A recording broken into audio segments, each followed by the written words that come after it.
Well, let's get right into it, okay? It's a packed show for you this morning. As you've seen, we're joined right here in our Lagos studio by the governorship candidate of the People's Democratic Party here in Lagos State, Nigeria's commercial capital, Mr. Abdulaziz Adediroy. He's also the founder of Core TV. Good morning. Thank you for joining us on the program.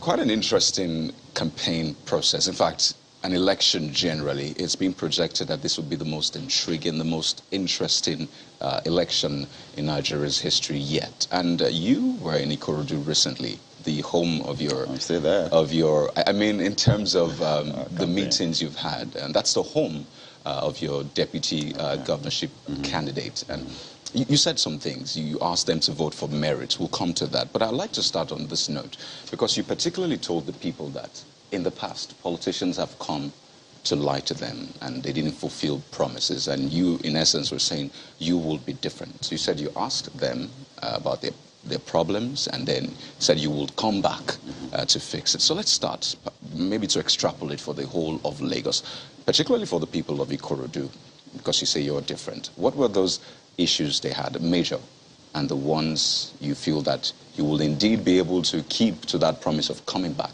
to fix, particularly how you'll do that? Okay, first, let's speak about our own campaign strategy. So every other politician is going out there to campaign and say, vote for me, I'm going to do this. But in our own case, we're going to the people and seeking partnership. We're seeking partnership because, you know, over the years they've been there, no government presence, nothing. That is why we decided to do a word-to-word tour, okay? So the usual style of the other side is when they go to Ikorodu like that, they go to the town hall and address party members, dance to Wasiu music, and return back to base. But in our own case, we have 19 wards in Ikorodu, and I've been in Ikorodu since Tuesday. Today is Thursday. I'm returning there now. Touring all the entire 19 wards, going to the inner of Ikorodu, you understand? Speaking to the people, stakeholders, asking them, what is that thing? And again, beyond going there to seek for vote or partnership, as I call it, it's also give us a first-hand information about the state of our state as a whole. And I can tell you, Kaudi, what we've been seeing, there are stories that are not sweet to the ears. I mean, in terms of infrastructure and everything. So, Ikorodu, for instance, just like every other local government, have got terrible inner roads. The only part of Ikorodu that you see that is really working is the main Ikorodu road. When you go to, like, the place we visited, like Adamo, Maya, Elepe, you know, Imota, yesterday we were there, you see how people live in the state that generates over 50 billion naira in a month. So for us, we're coming back to ensure that that wealth that everybody speaks about, we make it work for the state of Lagos. And let me say this to you. The state government, I mean, since we started this work tour, I mean, we started with Alimosho, and we showcased the state of Alimosho, the so-called, you know, Tinubu's country, let me put it that way. And it was terrible in terms of road network. When we went there and we exposed everything that was there, so the government had to return there quickly and start fixing some roads. But the resident came out to say, we knew you were doing this because this guy came. Before now, you said to us that you can't do this road, there is pipeline or something, but suddenly you're fixing the road. So how are you able to, because particularly for those issues that the people have, in terms of the promises you made to come back to fix them, in what time frame are you able to fix? You mentioned some particular roads in Ikorodu, and I imagine you're hoping to touch on all of the inner roads, not just in Ikorodu, Alimosho, and other areas. What time frame did you give the people? In our very first day in office, we will do a whole lot across Lagos. One, we need to decentralize development. Everybody comes here to the center in search of greener pasture. But if you give them development where they are, they'll actually stay there. And we've seen that a lot of clustering at the center, and we really need to decentralize. So that's why we went round. So we will do a whole lot. You know why? Because we'll be coming in as independent government, the one that is not tied to a apron string of anybody. And that would allow us to make Lagos wealth that we only hear now work for Lagos. A whole lot is quite vague, really, because you have said it that you are different. Yes. So what does a whole lot mean? I mean, operationalize it, be practical about it, so at least people can particularly hold you to That's your what words. I'm saying. I've told you why we're going around is to see, to know the state of our states. And with what we have seen, when we come into office, you see, Lagos State government has over 1 trillion budget. I mean, for the past 3 years now, they've been doing between 800 something and 1, and they've been reporting over 80% performance in terms of revenue and expenditure. And we can't even see that. So what we are saying is that we are coming in to ensure that you see that wealth in all sectors of our daily living. And that's what governance is all about. So it's just being able to deploy people's resources, you know, for them to feel it and see it. So what we have as we speak are just cosmetics, and people see and all of this. When you go to, you ask yourself when you get to somewhere and ask, is this Lagos? And things like that. So this is not, that is why when we go, you see all of this. Somebody was saying, oh, the government can't do what we're doing because, of course, there will be need for them to show the road they are passing through. And that won't all go away. So for us, we are coming in to look at, like, for instance, we're declaring a state of emergency in our education sector where we currently have over 2 million out-of-school children. And we don't need to come in one day and build infrastructure to take some of this off the school. With the policy of ours that we've been speaking to, first thing to do was to see how we can engage all private school owners, how we can make use of churches and mosques, and, you know, take off our children off the school. What will I do with private school owners? I'll tell them, I call it meeting. We have over 5,000 of them registered, even though we have almost 18,000, you know, of private schools in Lagos. And I'll say, look, I have a situation in my hand. I have a lot of my children out of school, and I need them to, I need to take them off the street. So I will see how many of them I can spread across those private schools. I'll give them uniform, I give them all the learning aids, I give them whatever they want. You know, in exchange for tax incentives, or holiday as the case may be, with those private schools, pending while I then embark on aggressive infrastructure renewal on our primary and secondary school. You understand? As we speak in the state of Lagos, in about how many years ago now, President Buhari signed into law the law extending the year of service of teachers from 60 to 65 years. I mean age, or retirement age, and 35 to 40 years for year of service. Lagos State government hasn't implemented that. So how will come not only implement that, I will record those that were retired within that frame so that we'll have more people back into the system. Quickly, because on that point you made, yes. Pardon me, so you said you would engage private schools. You said 5,000 of them, so yes. That's like 200 children from that figure. No, we don't necessarily I'm just saying an average. No, we don't 200 take the entire per 2 million. School. No. Oh, okay, you don't plan to take all of them out of school? We don't necessarily take the entire 2 million off the streets in 1 year, in one... No, whatever the case is, it's going to be an average of 200. 18,000 private schools. Right. Only 5,000 are registered. Okay. So. But the first registered one that are there, we will see how much we can do.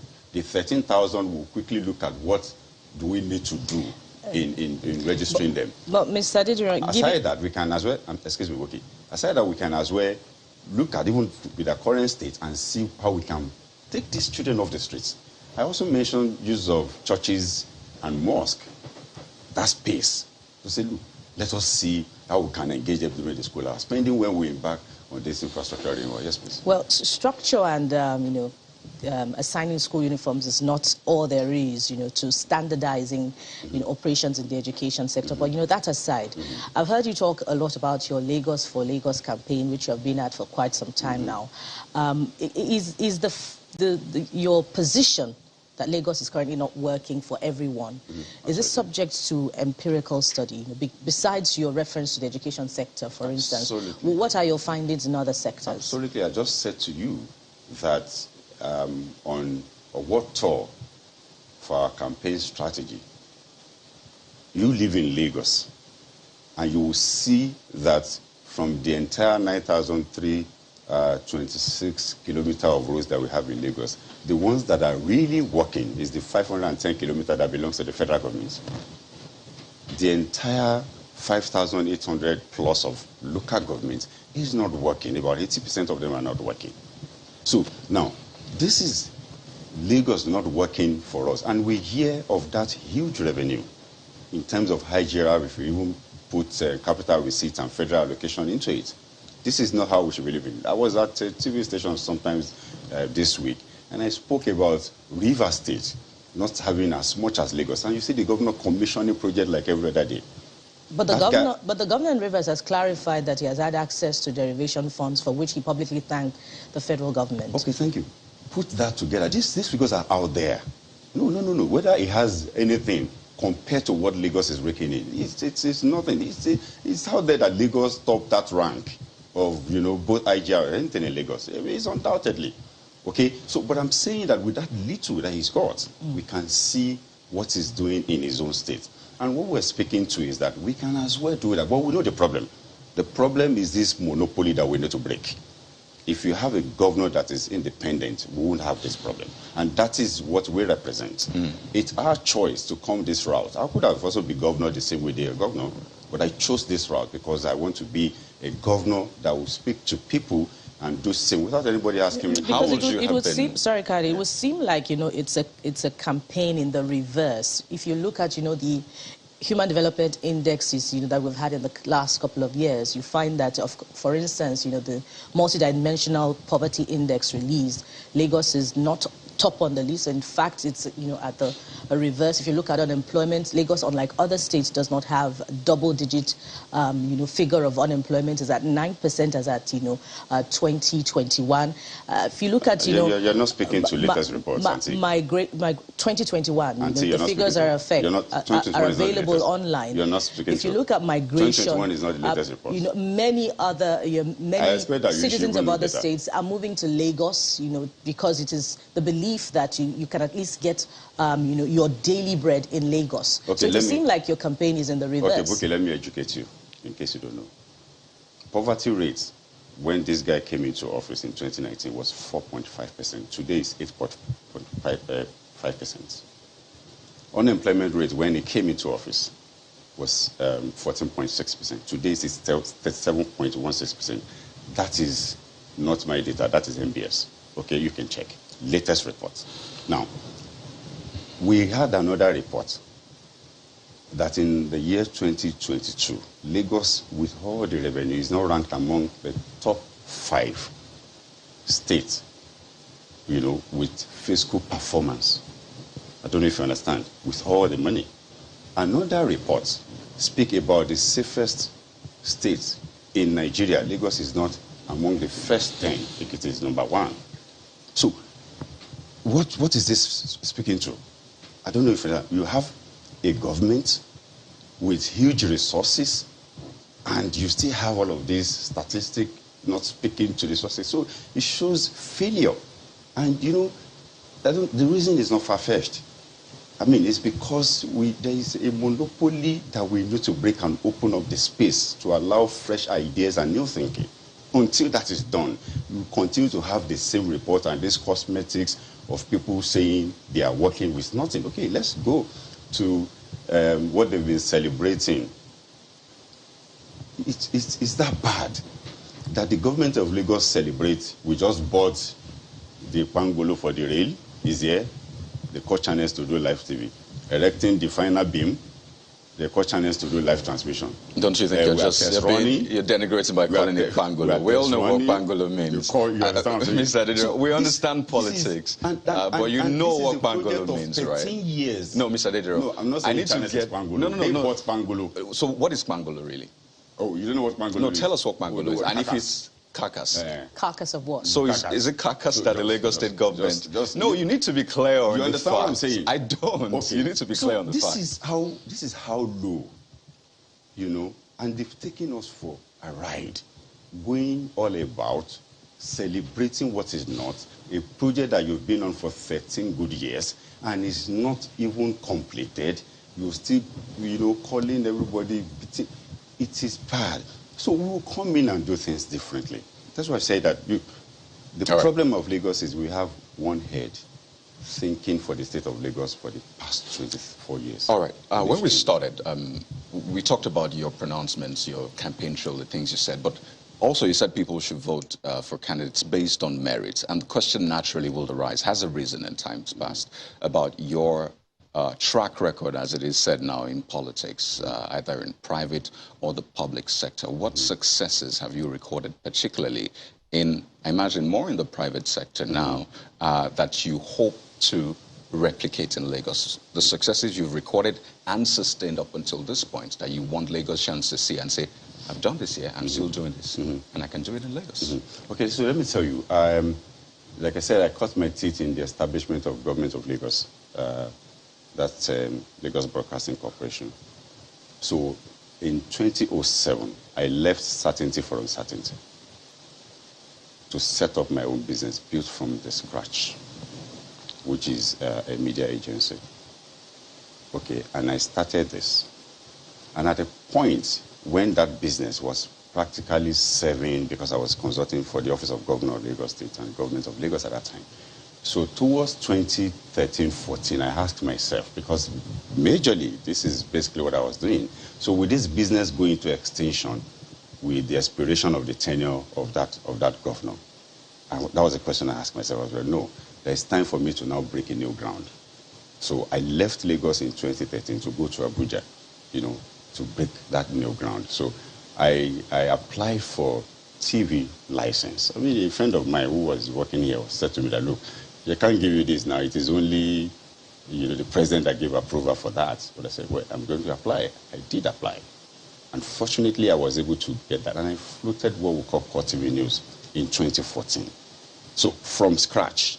And everybody that worked with me at that time, they were all green on. You know how it is in the media industry when a new channel coming up, everybody will move from one place and go to another place. I didn't allow that to happen. I took on greenhorn. We went into rigorous training. I built the majority of them are now in TVC. Some of them are here and everywhere, even working, and some are still with me. So that's something that I've done. That's one contribution I've made in this economy. And we have a terrestrial national license across Nigeria. So I've done that successfully. And coming into politics, I didn't just join like every other person who will come in and say they are contesting. No. I started this 7 years ago because we wanted to disrupt a narrative. And we know it's not something we're going to do that time everybody would jump into it. We took our time. So that's 2016. Right. So 2016, we built a structure across the local. In fact, we committed that unpardonable sin that you must not commit in APC. While you were in the APC? While in the APC, because you must have your own structure.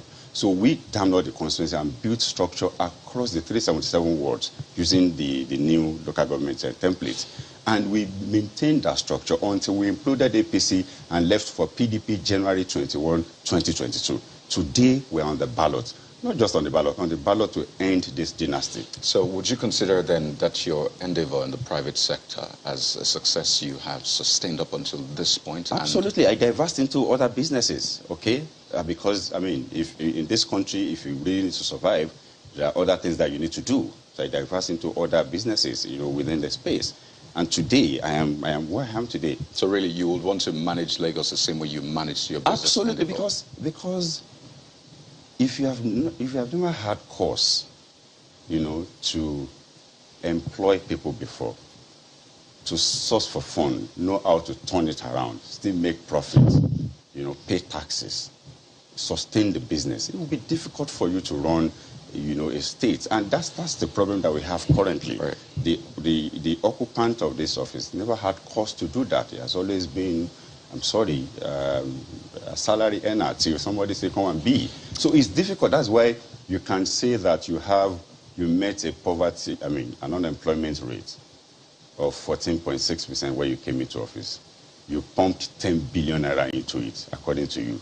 And they still you still have 37.16%. So something is wrong somewhere. Welfare is going to be a major part of your, it's a major yardstick to measure, really, any administration, because the Constitution says is that the welfare and security of citizens will be the major responsibility of government. And I chanced upon a recent interview you had where there was a caller that called in and was saying that one of your previous workers says that you hadn't paid him for 8 months now? And I was expected to get your response to that, but all you said was that why bring it up now? And you never really, let me learn. No. You never really spoke to whether or not you actually paid that salary in that interview. So this is a platform for you to speak to that. No.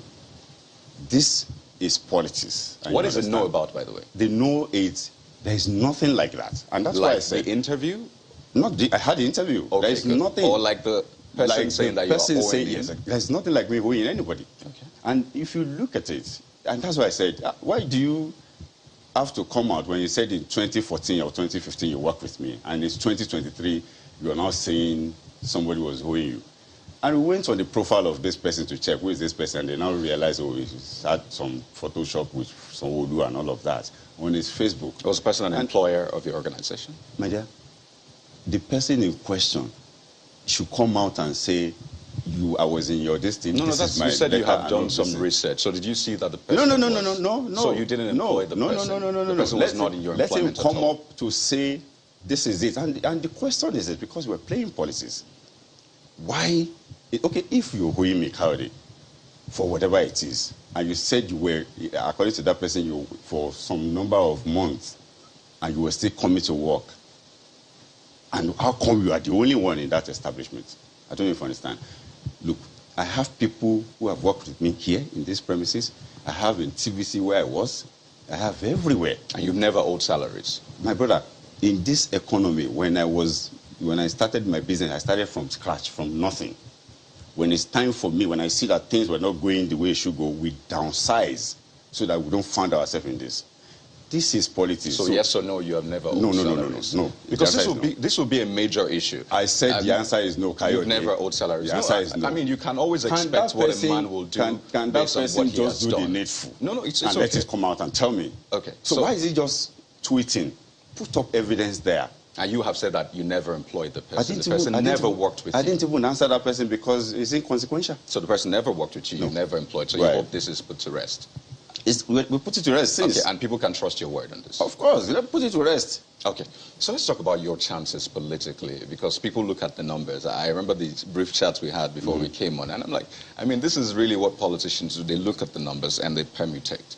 And for Lagos, we've seen Lagos time and again swing in the way of the APC. Well, before it was APC, always swung to that as well. And there will be questions about how you plan to pull that upset, data-wise, realistically speaking, because they say politicians are eternal optimists. They'll tell you they can win even election in Mars, literally, because that's what they do. So looking at the figures, really, the performance of your party, especially the data we can hold in recent times, the recent polls put your parties, the PDP, your candidates particularly, at third with other candidates, and particularly when you zoom into the Southwest, because this is about Lagos. Lagos has a huge chunk of a voting population in Southwest. We see that even in the Southwest, your candidate... This is a national poll?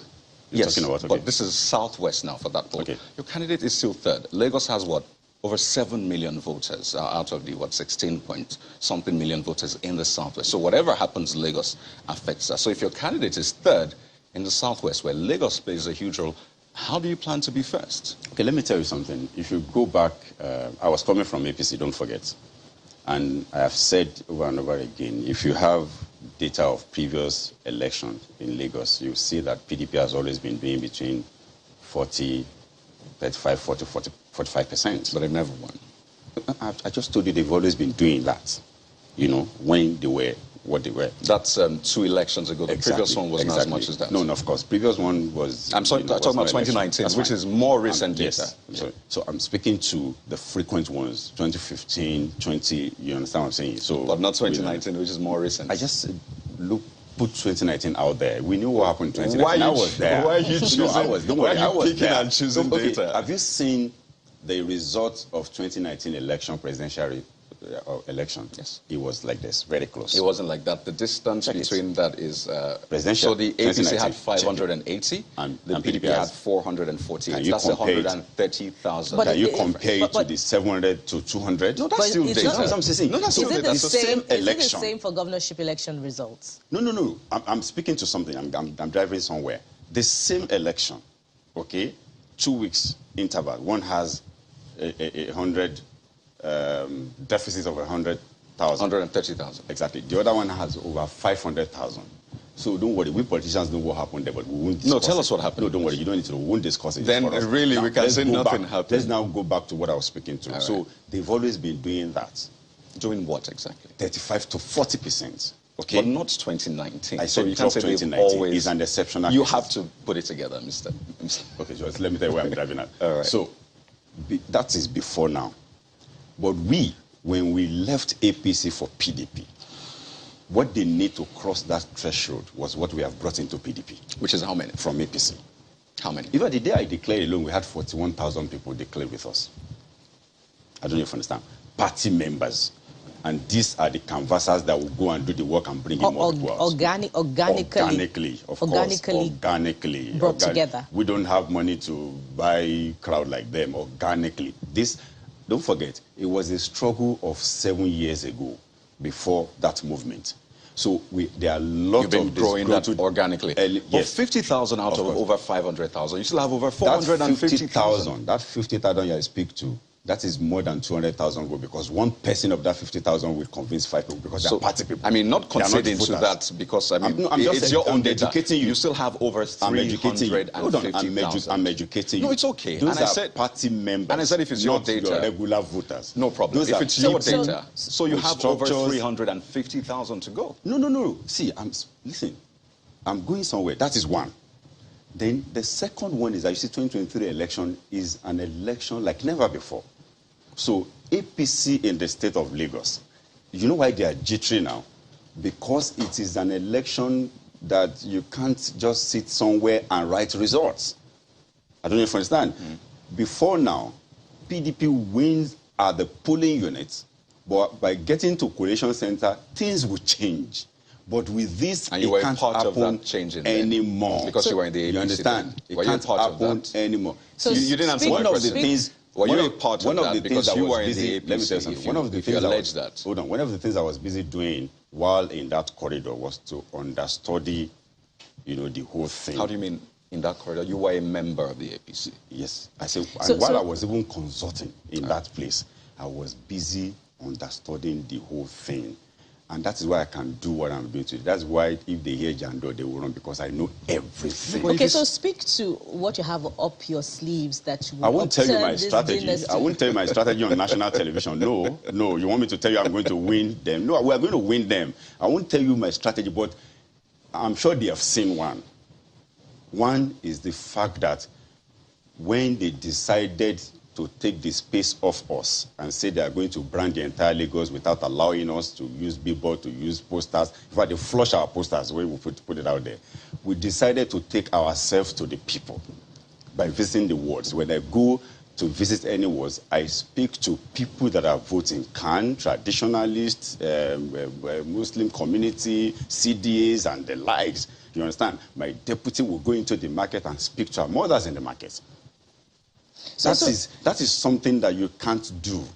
So if you have the trick, why did you need a popular face to be your running mate, in this election? I didn't choose Is it just to get, I didn't choose numbers? Funke because she's a popular face. I chose her because she's qualified to be, even if you want to be governor of the state. What is wrong with her? This is somebody who has invested so much in this economy. This is somebody who has been an employer of labor in this economy. The two that are occupying this office as we speak never had cause to employ 2 people in their life before somebody gave them that office. This is us that have been, in our little age, we've been part of this economy. Our success story here is how there. So what is it? What is governance? If governance is about, managing people's resources, identifying best hand, and see to the well-being of the people of Lagos.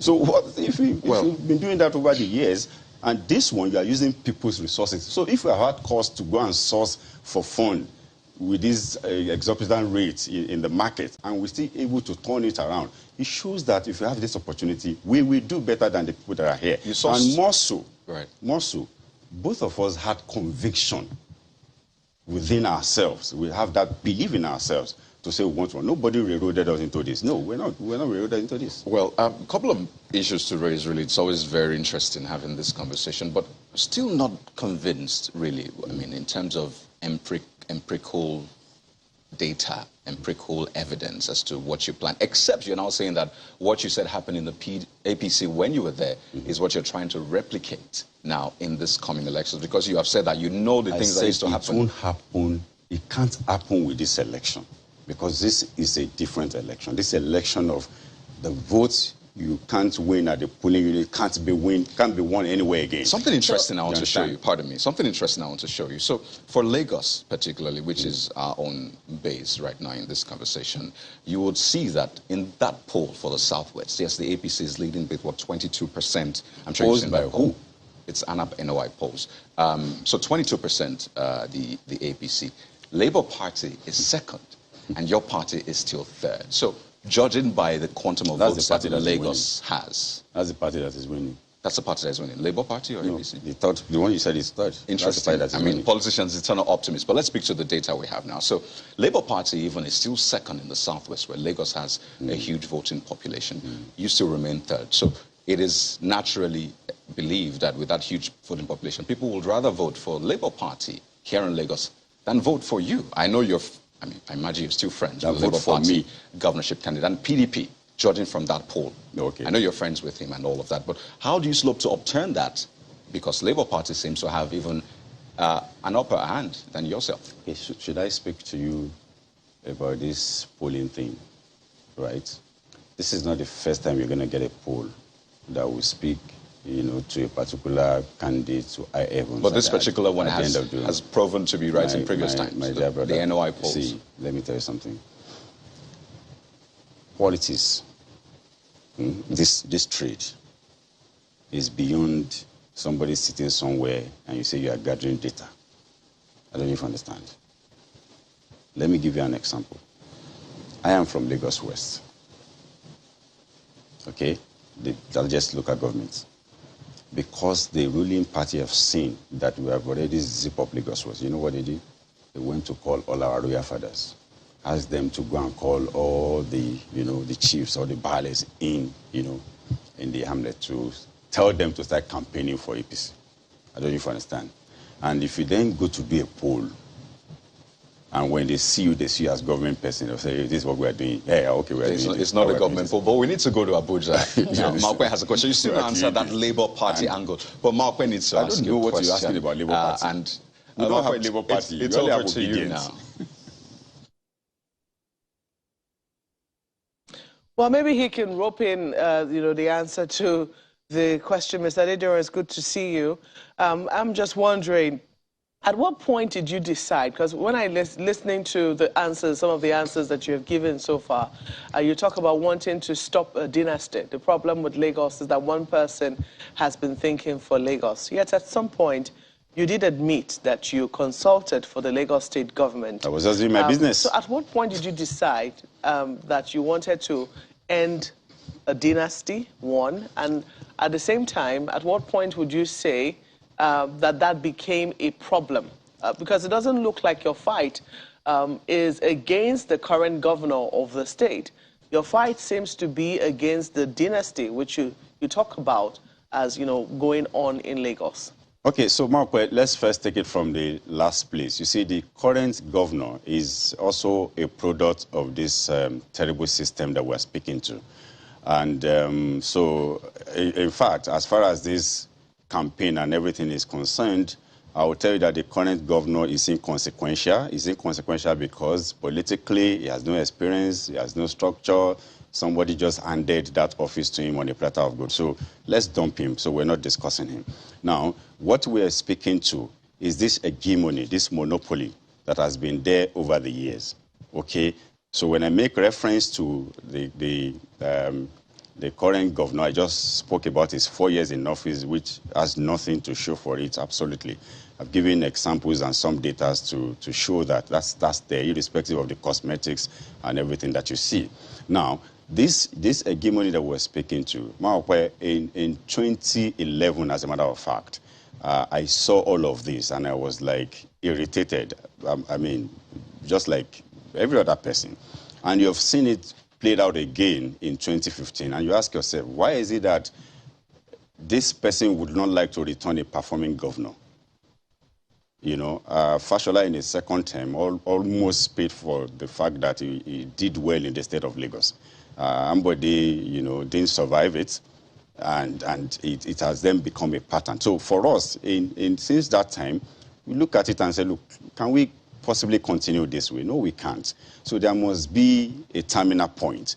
And that terminal point is just a moment, just like... Mr. Adediran. Would you say that that is a fair assessment? Because in each of these situations, you say that these governors, you talk about Governor Fashola, you say he was a performing governor. You speak of Governor Ambode, you say he's a performing governor. What then now says that this current governor is not a performing governor? If all of them have had minds of their own to be able to perform while they've been in office. No, Mark, you're mixing things up. I mean, you know, I said something here, and I'll come back to it again.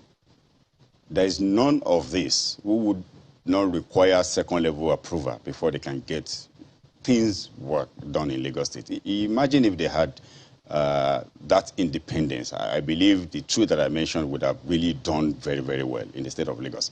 But it is this system that gave birth to them that we're speaking to. And I'm saying that the ones that even try to say, let me see if I can be a man of myself, they pay dearly for it. That's what we're speaking to. So, and we're not, in fact, we're at the point where we just need to put a stop to it and break free and allow a lot of people to come into this space.